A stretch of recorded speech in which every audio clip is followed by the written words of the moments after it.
Welcome to Naval Warfare Tactical Analysis. Today we're going to go over an episode we released yesterday called Blockade Breaker, Epic Battle at the Gates of the Mediterranean. And in this episode, we're going to go over a few tactics that I used in that scenario to become successful.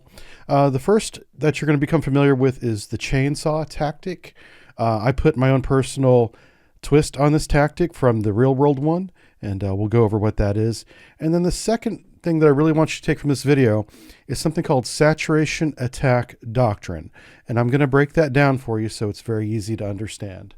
So at the beginning of the scenario, we're at time 0 here. On the left-hand side of the screen in blue, we have the Eisenhower carrier strike group with all of its escorts and a single attack submarine with it. This is a very typical modern U.S. Navy carrier strike group. And they're transiting across the Atlantic Ocean here from left to right against a basically an opposed transit, a blockade, if you will, just south of the Azore Islands, which are to the north, to the left there. And that's why we have a lot of these other contacts. The green contacts are all civilian shipping and traffic. Now, of course, the player doesn't know this at the beginning of the match and has to go out and identify each one of these.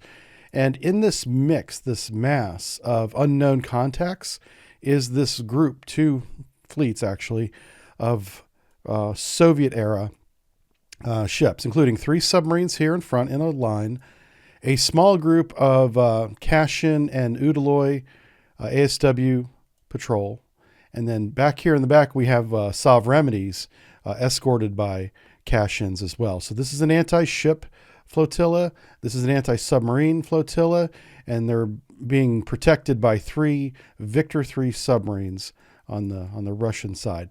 So that's the obstacle we have. It took me probably 20 minutes to kind of get the picture of who's who, where. We never really had good contact on the submarines until very late in the operation, which is typical. I'm going to go ahead and start the timeline, and I'll discuss chainsaw first. Chainsaw is typically a term used with combat air patrol and air defense. And here you can see that I'm launching all of my combat air patrol and electronic warfare planes first. All the Rook planes, Rook 1 and 2, are going to be electronic warfare jamming planes. We're going to jam the radars of the hostile radars that we now see lit off to our east. The E2 is a radar plane. And then we have F-14s for combat air patrol. They're going to go out and set up a bar cap, if you will, a barrier cap to prevent any aviation assets from getting anywhere near our carrier. That's the very first thing I do. So we're going to let time progress a little bit. I have multiple flights of F-14s.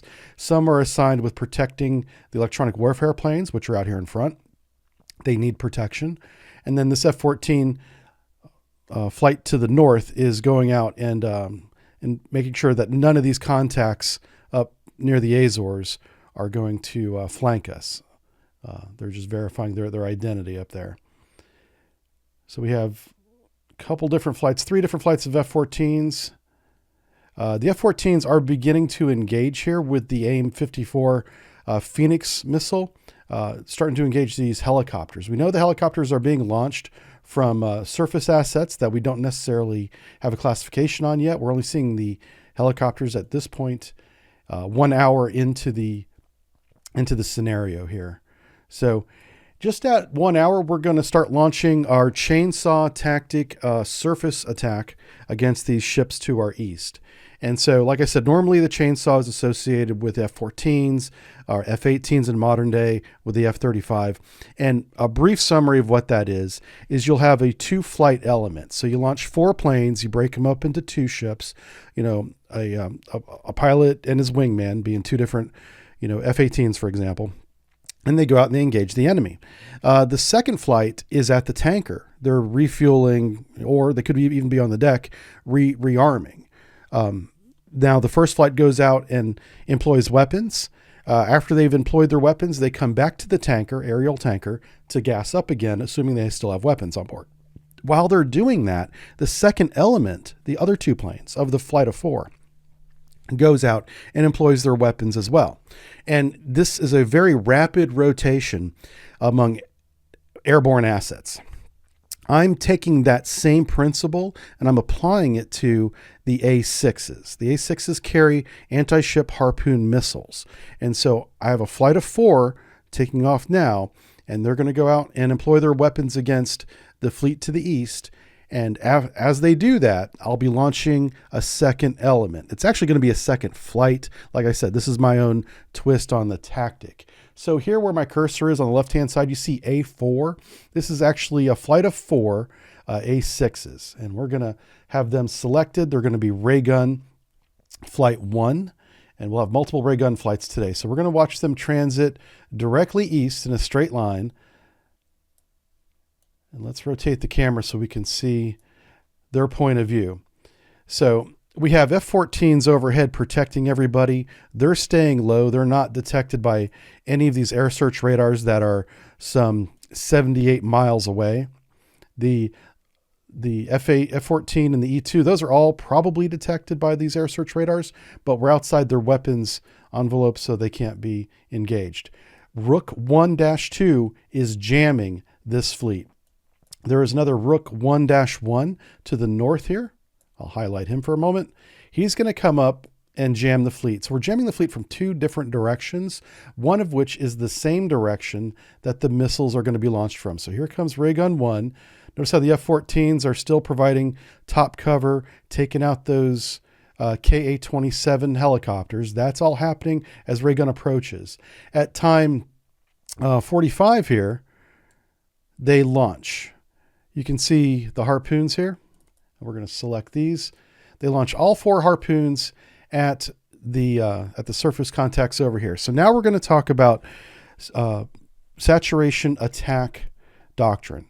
The saturation attack doctrine is simply how many missiles does it require to overwhelm a defense. In this case, an anti-ship defense, and it has end its escorts. So a rule of thumb, if you don't want to do any math, if it's a small ship by itself, small being a corvette, maybe a light frigate, you only need 4 subsonic missiles. 4 Harpoons will be enough to hit the ship at least once. If it's a medium-sized ship with good air defense, like we have at the Utaloy and the Sovereignty level, which are both destroyers, you want to use 6 minimum Harpoon missiles. Okay. Now, the actual math on that is the number of missiles required to sink the ship, and for a Utaloy, that's going to be 3 to 4, depending on how well you hit. So let's just call it 4. Now, you divide that by what is the probability of intercept? What is the likelihood in the time that it takes for the Harpoon to get from being detected by the Utaloy's radar to being shot at by its point defense, whether it's the close-in weapon system or it's a SA surface-to-air missiles? What is the probability of being intercepted? That probability in this simulation is 50%. Half your missiles have half a chance of being shot down. So you're shooting a minimum of 6 missiles. You're going to lose 3. So you're going to need 3 more to overwhelm their defenses, total of 9. Now, the target is not by himself. You can see the target is surrounded by up to 4 other ships, 3 of which are relatively close, we think. We have them on our radar from our E2 AWACS. So I add 1 additional missile for each one of those. So it's going to be 9 plus 3, total of 12 missiles are required to hit the first destroyer. Let's go ahead and play this out and see how this goes. This is a flight of 4 missiles, Harpoon missiles going after the target MPK 199. This is a Grisha by itself. So because it's a small vessel by itself with no defense, rule of thumb, 4 missiles should be enough. Let's see if it is.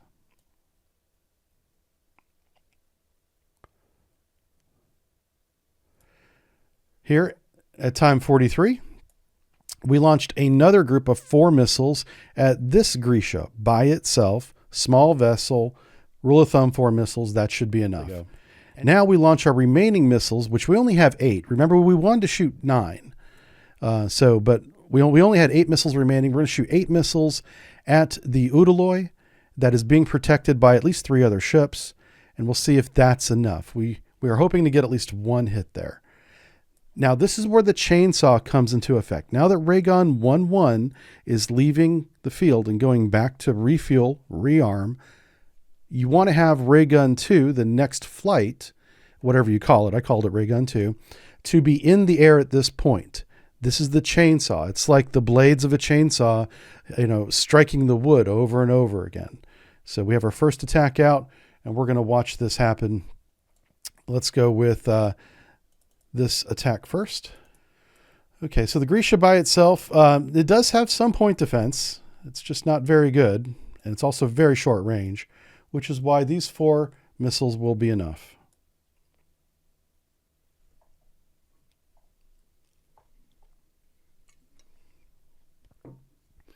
Something I should mention while we're waiting on these missiles to get to target is time on target. What you want to do is cluster your weapons as close together as possible so that their time on target is near instantaneous. You want the first missile and the last missile to hit at about the same time as much as possible.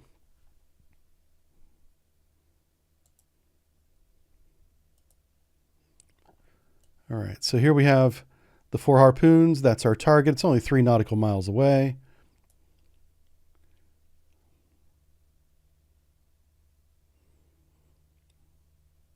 So one missile here that's rising up, he's been fooled by chaff. He's going to miss the target. These 3 have not been fooled.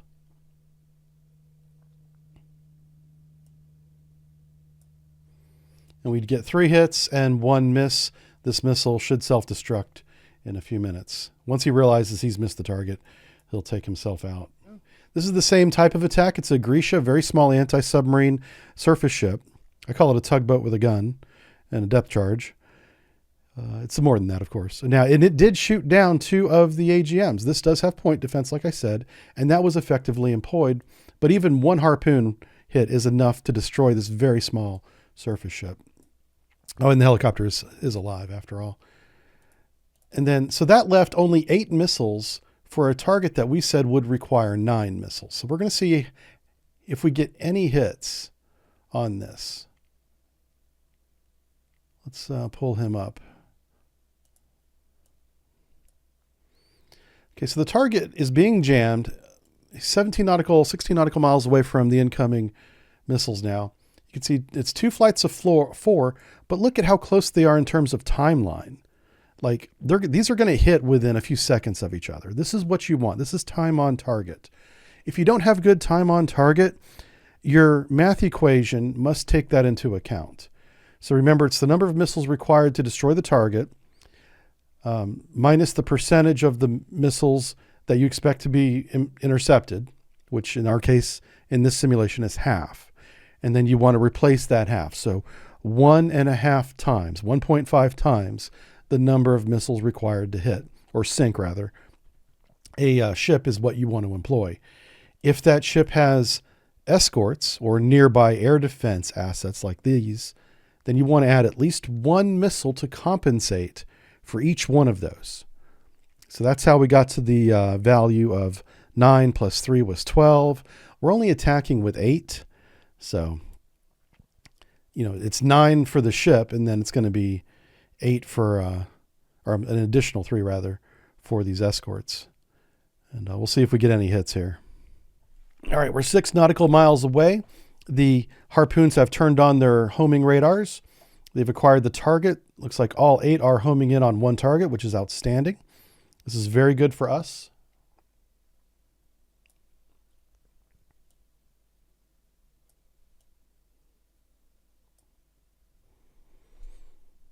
And you can see the radar beam, which is this dotted line, is locked right on the bow of the ship there.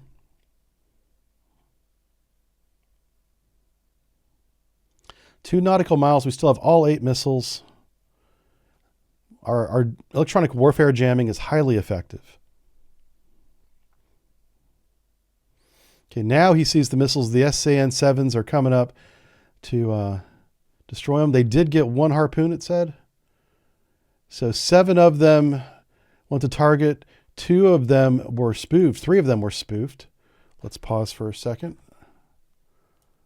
So it looks like at least 1 hit the target, the Udaloy, but then 3 were spoofed by chaff. This is a higher number than I would have expected.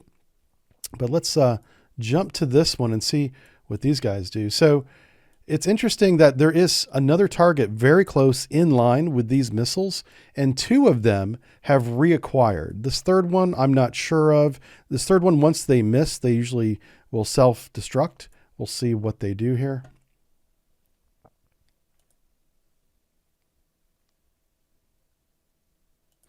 Okay, so this missile was engaged and shot down. One missile self-destructed, and the other missile was shot down by point defense. So, oh, and yeah, and they were being shot at from the rear end as well. But we know that this Utiloy is now damaged, and we sank 2 Grecias. Let's go ahead and get the other flight up, and let's see how it's performing here. Let's go to ray gun flight 2. So here we have ray gun 5. This is the second flight of A6s that are coming in. And they're going to launch a follow-up attack on the same flotilla. We'll advance a little bit of time here until they get shots off, which should be pretty soon. All right, so it's the same calculus. They launch 12 of their missiles at the Utiloy, even though it's damaged. And then they have 4 remaining missiles. They shoot 4 at the target to the left, which we believe is a cash-in. They've launched all of their missiles all at once, so they're going to go ahead and return to base. And this is the demonstration of the chainsaw tactic. Normally, this would be done in the air as combat air patrol. I'm employing it in an anti-ship role here. It's the same theory, just being employed differently. All right, so look at this bundle of missiles. This is a bunch of hurt on the way, and it's going to arrive in about 10 minutes at 38 nautical miles away. Let's go ahead and get a little bit close and see how their point defense deals with this. You can see the separation happening here. That's because we shot at 2 different targets. This is a group of 12 at the Utiloy. This is a group of 4 at the Cashin.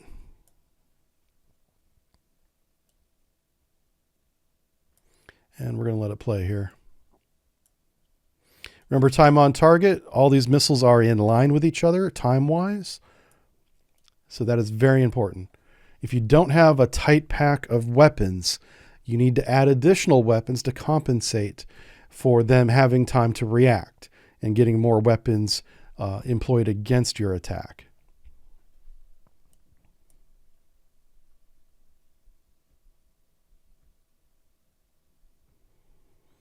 So it looks like 2 have already been spoofed by chaff here. Those are the 2 rising up. We are going to get a lot of hits on this Utiloy. It looks like 6, 9 hits. No, they shot down 2 at the last second. 7 hits. 2 got spoofed. 1 reacquired. Let's get on him. Let's pause the simulation for a second. I want to see what happened to this AGM here. Oh, and he actually did not reacquire the Utiloy right here. He reacquired what I believe is a Grecia back here.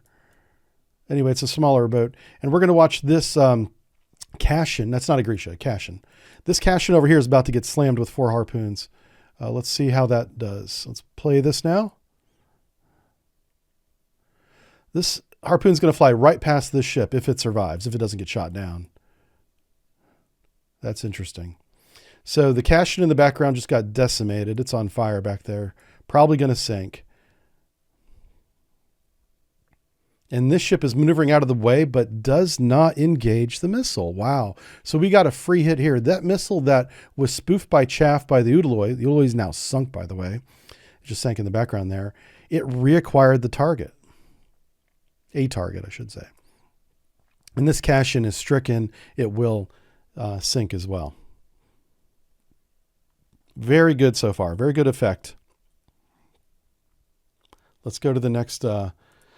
Let's go to the next flight and finish these guys off. Ray gun flight 9.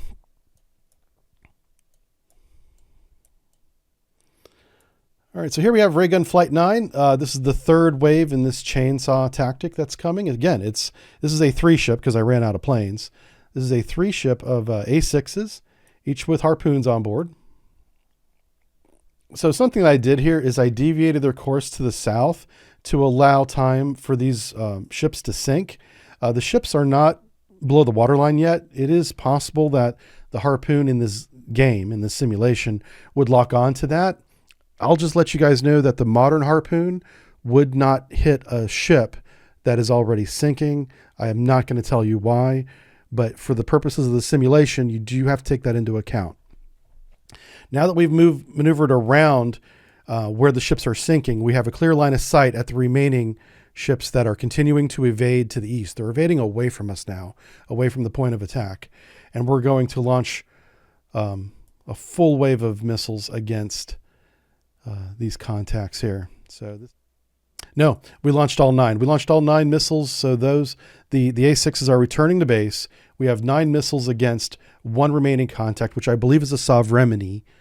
Sovereignty has very good surface attack and point defense. You're going to want to use a minimum of 9 missiles against the Sovereignty, 6 to sink it, and then 3 to overwhelm its defenses.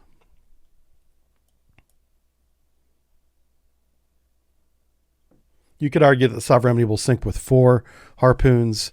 I chose 6 for this simulation. All right, we're going to go ahead and fast forward it a little bit closer. Looks like 2 broke off against this Cashin over here. It'll be interesting to see if they actually get through their point defense.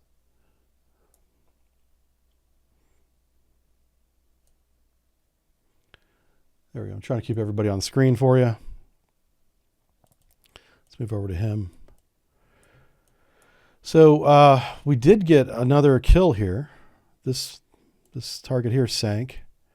And here you can see the harpoons kind of redesignating themselves on this target.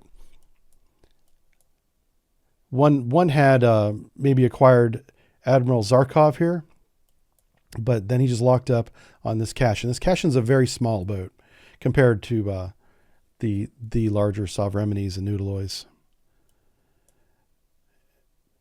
It does not. Let's see if these guys are tracking. Okay, so we do have tracking on. Yeah, so unfortunately, this group is going to track in on the ship that just sank. Again, this is not realistic, but we're dealing with a unclassified version of the simulation. So this is how that's going to go down.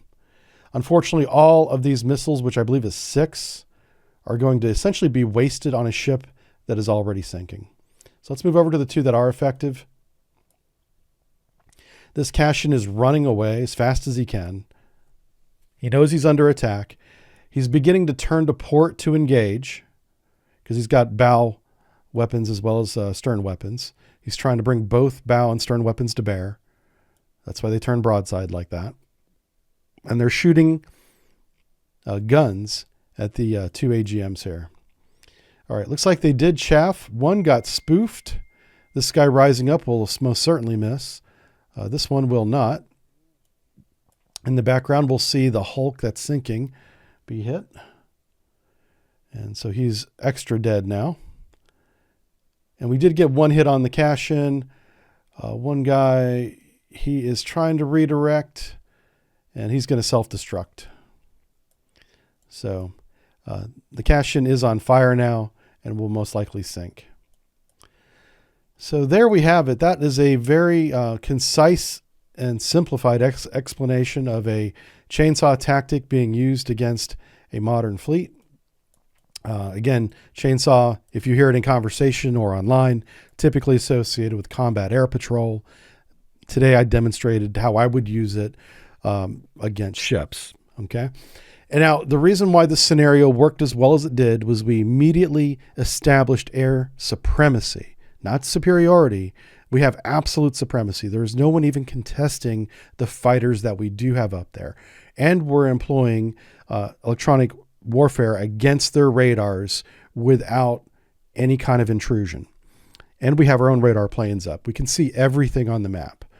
So we had complete dominance here.